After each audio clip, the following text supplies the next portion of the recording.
কুসুম এবং আয়ুষকে এবার চরম অপমান করলো রাজশেখর গাঙ্গুলি। হ্যাঁ বন্ধুরা, ভিডিওতে লাইকতে দেখতে থাকুন। যে মুহূর্তে কিনা অনুশ্রী এবং ঈশান যখন কিনা বলতে থাকে কুসুম আয়ুষকে যে ভাইটা দেখ, আমাদের সব থেকে বেশি টেনশন করার যে বিষয়টা ছিল সেটা তো অলরেডি সলভ হয়ে গিয়েছে, অবশেষে তোদের যত কষ্টই হোক না কেন বিয়েটা তো সম্পন্ন হয়ে গেছে, এবার আমরা নিশ্চিন্ত হতে পারি। এবার আমাদের সেকেন্ড স্টেপ যে করে হোক না কেন মাকে ম্যানেজ করতে হবে। এবং আমার মনে হয় কি বাড়িতে গিয়ে একটু অশান্তি হবে, সেটা তো আমরা খুব ভালো করে জানি, কিন্তু তার সত্ত্বেও মা সম্পূর্ণরূপে জাদুঘরকে এবারে বউ হিসেবে মেনে নেবে।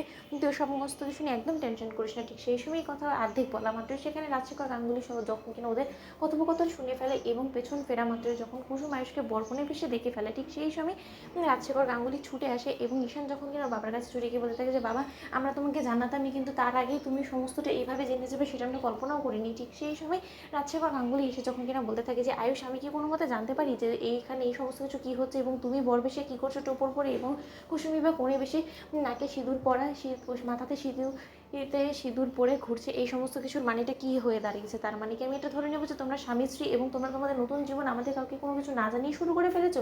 তার মানে কি আজকে মীনাক্ষী যেটা বলেছিল যে এইখানে তোমার এবং কুসুমের বিয়ে হতে চলেছে সেটাই সত্য, অথচ আমরা ওর কথাগুলোকে ছেলে মানুষ ভেবে রীতিমতো উড়িয়ে দিয়েছিলাম। আমাকে এটা বিশ্বাস করতে বলো না কুসুম, যে তুমি তোমার ঈশ্বর যাকে বলো, তোমার দেবীমাকে তুমি ঠকিয়েছো। কি কুসুম চুপ করে দাঁড়িয়ে থাকলে চলবে না।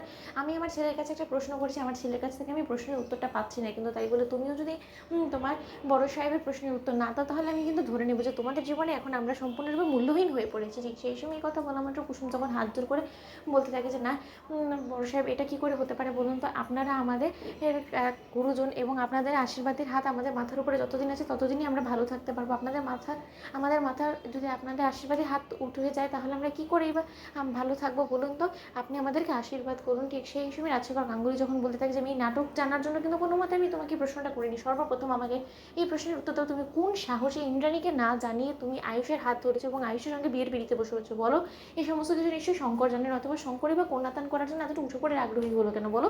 ঠিক সেই সময় রাজশেখর গাঙ্গুলিকে যখন কিনা কুসুম বলতে থাকে যে কর্তা, এছাড়া যে আর আমার কাছে কোনো রকম কোনো উপায় ছিল না ছোটো সাহেবকে বাঁচানোর জন্য, কারণ ছোটো সাহেবের প্রাণ সংশয় হতে পারে এবং সেই শঙ্কা দূর করার জন্যই রীতিমতো দেবীমা যেরকম কিনা চিন্তিত হয়ে পড়েছে, ঠিক সেই কথা ভাবনা চিন্তা করেই সমস্ত কিছুর সমাধান স্বরূপই এই একমাত্র বিয়েটাই ছিল। এবং এই সমাধানটা আর মাধ্যমে একমাত্র ছোটো সাহেব বাঁচতে পারে, কারণ ছোটো সাহেবকে যে বাঁচাতে পারে সে হলো গিয়ে ছোটো সাহেবের জীবন সঙ্গিনী, অর্থাৎ সেই ছোটো সাহেবের রক্ষা কবচ, এবং ছোটো সাহেবের রক্ষা কবচ আর কেউ না বরঞ্চ আমি। তাই আমি ছোটো সাহেবের সঙ্গে বিয়ের পিড়িতে বসেছি এবং ছোটো সাহেবের সঙ্গে জন্মান্তরের সম্পর্কে জুড়েছি, যদিও এটা সমস্ত লোকেদেরকে না জানিয়ে হয়েছে, এবং সেটার জন্য আমি আপনাদের কাছে হাত জোর করে ক্ষমা চাইছি। এর বিনিময়ে আপনারা আমাকে যে শাস্তি দেবেন সেটা আমি মাথা পেতে নিতে রাজি আছি। তো বন্ধুরা, লাইক এন্ড শেয়ার করে সাবস্ক্রাইব করো।